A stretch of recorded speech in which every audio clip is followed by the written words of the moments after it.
Here we are on another beautiful Monday, getting into experiencing Andy Wines live. We're going to be talking about the why behind the book that I wrote and how it's governed the way I live my life. First, though, we're going to do our moment of gratitude because gratitude is important, puts us in a positive place. All the real reasons, and also my moment of gratitude today ties in line directly with my good friend Chris Kalenda at SLA Strategic Leadership Academy. I want to give a shout out to Chris. I'm going to put his contact information up right now. So Chris shot an article every Monday. I read his blog. Nice, digestible, 2-3 minute read. Always gives me something a good takeaway. And 2 years ago, I hired him as a coach, and so that's the gratitude I want to show. I want to show gratitude to people like Chris Glenda with Strategic Leadership Academy, Mervyn Bird over at Vistage. He's a chair. He's the chair of the CEO roundtable I've been part of for going on 4 years now. Pat Miller with the Idea Collective. The reason these gentlemen, Brad Herta with Focal Point Coaching, the reason why I want to show gratitude to these people is because when I started in business, I told people that I was unemployable, unmanageable, and uncoachable. And I also used the meatloaf principle where 2 out of 3 ain't bad. And over time, I learned to realize that I am, in fact, coachable. And that is an attribute that not only do I ascribe to now, I also look for it in other people. So I'm still unemployable. That's why I'm a small business owner. And I'm unmanageable. I'm going to do what I want. However, I am very coachable, and I'm very proud of that. And I'm very thankful for the people that have shown me how coachable I really am. And so this is a 3-step program or 3-step process, not program, process that Chris actually put out today. I dropped his I'll put his contact info in the comments too, in which to sign up for his blog. Anyways, this is how to best experience gratitude. It's first off to acknowledge the people and what they did. Be specific about those very specific things. So the times that Chris has taken me and Mervyn have taken me in those moments when they, one of the first times Mervyn Bird, I was looking for feedback before he's my coach, and I was talking, and I was bitching about a networking group. And he's, you got to get your ass in the seat. And I remember him saying that. He probably used the word butt because he's a good Christian man. Anyways, him saying that, Andy, you got to put your butt in the seat. Telling me I needed to show up, telling me I wasn't showing up as a business owner the way I needed to was the exact thing I needed to hear. Second thing is to appreciate, notice how you are different in being in specific, again, specificity, being specific, we'll say that. How has it changed me? And so you can appreciate the change you've gone through. And then finally, anticipating more times where you can show gratitude. So look for opportunities for gratitude. All right, we did that. Words Fucking Matter, available. That's my book. Words Fucking Matter is available on Amazon, audio, hardcover, softcover, Kindle, wherever you want to, and however you take in data, it is there and it is available. So we did that. Now we got the things, we got the business taken care of for today. Now let's get into why words matter. I started on this journey writing a book about the lessons of life, 13 lessons of life. It was called Hustle, Struggle, Grind. And then eventually over time, as I started my thought leadership, Amelia, who I worked with, Pithy Wordsmithy, shout out to her company, Amelia Forsnick, she saw within me that I was very particular about my words. And I'm anal to a point where it's anal. And you know what? That's a fucking beautiful thing. And so that is the way I am. And I sat back and okay, why is that? How is that? And I looked at the people, the left and the right, the people I look up to, and I see someone like Jordan Peterson, for example, number 10, his 12 lessons for life, number 10 is to be precise in your speech. It urges individuals to articulate their thoughts and feelings, desires clearly and precisely. And I'm like, okay, that's what I fuck with. Yes, be very particular. And I look at the 4 Agreements, another phenomenal book. Be impeccable with your words. Speak with integrity. Say what you mean. We live in a society now where people dance around the truth, where people misinterpret words. They misinterpret what they thought somebody said because the people speaking are dancing around how they actually feel. People don't ask for shit. They tell people what they need. Well, it's like, ask, be vulnerable, be willing, ask for the things that you need. We need to live in a world where you can take the words and put it into a place where it all makes sense.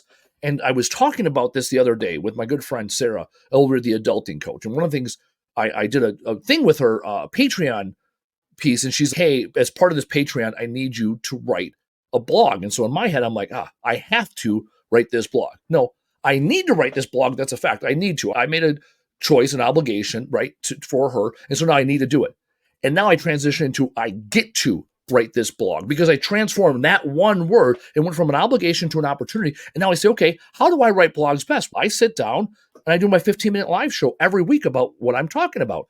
And so for her, it's a general, your words matter. That's the theme. Okay, let me sit there and jam about it for 15 minutes live with the audience, get a little bit of feedback, get a little momentum. And that's how we're going to write this blog, because I shifted the word from have to get to. And when I get to do things, when do I get to do that? I get to do that Monday afternoons, because that's when I get to do content, because I get excited that I spend about 2 hours a week doing content. And those are two of my favorite hours. I get excited about it. I've been thinking about this show all weekend. I've been thinking about this show now this morning when I was at counseling, before and after I was driving to and from. This is what I was thinking about. Now I get to do this. I don't have to do this. Let's talk about the words.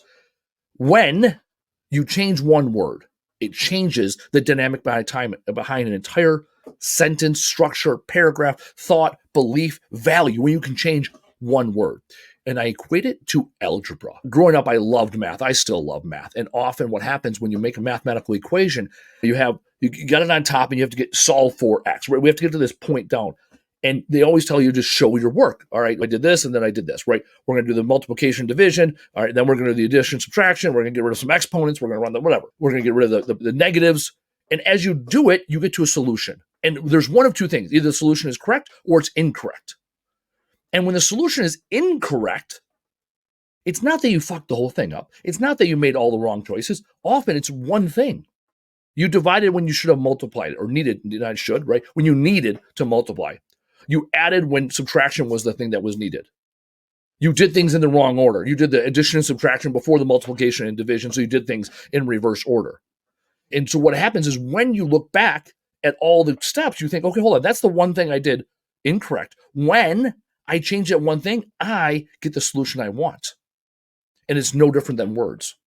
When people start sentences with, I don't know, I can't do this, I won't do that, it makes the entire rest of everything they're saying garbage. It does not matter. Change it to, I do, I can, I will. And the entire sentence, the entire paragraph, the entire thought changes drastically when you make that one word change. When you eliminate language that negatively impacts you, you start thinking and looking at things positively. One thing I changed recently in my life is I grew up with the old adage, right? When you got nothing nice to say, don't say anything at all. And I look back and I said, that's bullshit. That does us no good. Being kind is cruel at times. Being precise, being honest, that's what people, especially in our society, need. So I changed the word, instead of when I got nothing nice to say or nothing kind to say, to when I have nothing productive to say. When I have nothing that's not going to move us forward, then I'll say nothing. I even took notes today because I was so excited, right? So when I got nothing productive to say, I keep my mouth shut. I lead with positive intent, because I heard not so long ago, it is cruel to be kind. Kindness doesn't get us anywhere. And then I thought about empathy. Okay, hold on. I have been told I struggle with empathy. I'm not empathetic towards other people's feelings. And then I thought, hold on, empathetic. No, it's pathetic to consider their feelings and not be honest with them. And I stand firmly by this. It's pathetic to think that they can't grow out of where they are today. It's pathetic to think we can't attack their vulnerabilities and have them really see what's going on, because they have the ability to learn and grow and be better than what they really are today. Empathy doesn't get us where we need to go in this world. It is about telling people what they don't already believe in themselves. It's about seeing things in people that they don't already see in themselves. It's saying, looking at them, seeing the best parts of them and saying, I know that they can handle this challenge. I know they have the ability to grow from this. We live in a world now where we have to sugarcoat everything, where everyone's offended by everything and you just want to cancel things. No, that's bullshit. When we don't go out to the world and get beat up every now and then, we don't get any stronger. I got a 9-year-old daughter. I do not know what world she will face in the future. I know that she's got to be tough. She's got to be strong. And she can still be soft, and she can be gentle, and she can be sweet. And that doesn't mean she's not going to be tough. It doesn't mean that she's not going to be formidable when she needs to be. My 9-year-old daughter will not become formidable when I make everything in life simple and easy for her. She's going to have challenges. She's going to have struggles. And I want her to experience them to the fullest extent, the soonest, youngest she's available, while she's still malleable, while she's still coachable and teachable, while she's still has all the resilience in the world. I want her to go through difficult times and complicated times. I'm not going to soften the blow because she's formidable and she has more in her than what she can show now. And she doesn't even know how much she has it.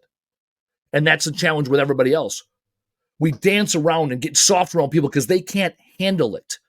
And that's bullshit. Who are you to put somebody in a box? Who are you to choose what a person is capable of? I was being nice. I didn't want to offend them. I was being kind. No, bullshit. Be specific in your words. Be precise in your language. Clearly state your position. Clearly state what in other people. I see more in others than they're willing to see in themselves. What do I need to say to be productive to get them to see what I see in them? I said it's pathetic to take the lowest common denominator, not empathetic. When you only dumb yourself down to their level, you're not being empathetic towards them. You're putting them in a box. Do you got to meet them somewhere in the middle? Absolutely. Don't meet them where they're at. Meet them a step above it. Push them to go a little bit more. Challenge them to break through that artificial ceiling that they put in their own head. And I've thought about this in the words too. When you use your words to empower strength, not inspire weakness. When you use your words, talk about, you know what? Let's talk about the facts. What have you done when someone's beating themselves up? What have you done? What are you great at? Why were you put on this earth? What can you accomplish? And then you start from this place of strength. And then you attack the thing that's beating them down. Let's start with who they are and build them up. Empower them. No empathy needed. We're going to talk about what they're fucking amazing at. And instead of inspiring this weakness, this, oh, poor you, must be rough. I can only imagine. No. Have them attack the thing that's beating them down. The story of the bison versus the cattle. Run towards the storm. Hit it head on. Hit it with your head held high. The sooner you attack the thing that's in front of you, the sooner it gets behind you. When you run away from things in life, they eventually come back to get you. Be impeccable with your speech when you're challenging others. Be impeccable with yourself. Do not give yourself excuses. This morning, I got up at 5 a.m. I hit my snooze, as I always do. It was 10 after 5. I got up and I stood in the kitchen for 5 minutes, running through all the excuses of why I was going to go back to bed and who I was going to tell what to, because I didn't feel like getting up this morning. I ran through all the excuses and I stood there and had this whole pity party for myself. And then I said to myself, nope, it's time to go. This is the life I chose. I chose to stay up. I chose to have the long commute.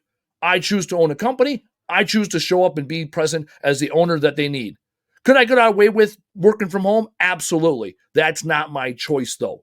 I have pity parties like everybody else. I do not need anybody else to encourage my pity parties. I need people to push me and challenge me, push me towards what I want to be, not who I think I used to be, or not who I think I am. Push me to where I want to go. That's the opportunity. That's why words matter so incredibly much. Let's go to the math equation again. When you use your words, focus on did, not didn't. I was hearing a story a few days ago in our Vistage meeting about a CEO that recently changed the way that the CFO communicated the numbers. So in the last year, they were 98% to goal on one of their initiatives. And the CFO, a numbers guy, would always say, we missed our goal by 2%. And the CEO said, hold on. We made it by 98% then, yeah? Yes, we did. Okay, so next month when we sit down with numbers, start with what we did. So the next month, it was a quick change. Hey, we hit 98% of our goal. And then the CEO said, awesome. That is phenomenal. We're 98% there. What do we need to do to get to those last 2%?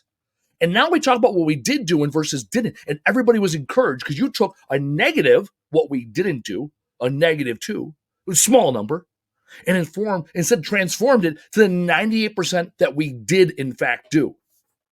It reminds me when I was a young sales associate for DeWalt. I worked for Black & Decker and DeWalt. And I had 4 initiatives. I went and sat down with a store manager. His name was John in West Dallas, DeWalt. And I was with my boss, this guy, Luke, phenomenal mentor in my early career. We had 4 initiatives that day. I cannot recall what they are. And I had them on my list, and I had 10 minutes with John to talk to him. And I sat down and I was like, hey, John, I want to do this. And I gave justification, and he's like, yep, nope, yep. I'm like, all right. I left walking out of that meeting with my head hung low. And Luke said to me, he goes, how'd that go? I said, I didn't get this. I thought it was good. I thought it wait. He goes, hold on. You got 3 out of 4, right? I go, yeah. He goes, I was happy with 1 out of 4. You got 3 out of 4. Let's talk about what we did do. That fourth thing, even now, 15 years later, 18 years later, however long it's been, I don't even remember what those 4 things were. I don't remember what the one thing was. I remember that he took the moment to coach me up and say, hey, you hit 3 out of 4. Let's celebrate that, because we walked in with 0 out of 4. Now let's go back to what we said at the very beginning about starting sentences with I can't, I won't, I don't. That's like taking a mathematical equation and added a negative at the beginning. It matters not what you say next. It's all garbage. It's all incomplete. It's all wrong. Because when you start from a place of negativity, it begets more negativity. And that's not future focused. That's not positive minded. That doesn't have the ability to produce more positive thoughts. And people will say, oh, I get caught up. But stop. Start with positivity. Start with what you've done already. Start talking about your strengths. Start talking about what you've done. Start there with your words. Celebrate whatever victory you had today. If all you did today was make your bed when you got up, celebrate that. Celebrate with the positive affirmations. And when you start living this righteous life, when you eliminate the words that do not serve you, when you speak to yourself with empowerment, you will hit all those goals and dreams and aspirations and all the things that we had talked about in all these episodes leading up to it. You will also start hearing things on other people. You will start asking them to restate sentences so they can come from a position of power. We live in a world that's awfully negative. You have to attack the negativity with unbiased, positive thought. Do not give yourself credit for shit you have not earned. Start with the place of what you can prove. My challenge to you is simple. Listen to the words you say to yourself. Listen to the words you say to others. Listen to what others say to you. Do those words line up with the solution that you want to achieve in life? When they do, keep kicking ass. And when they don't, fix the one word. As always, do the fucking thing. Tell the fucking world. Show up. And we'll see you next week.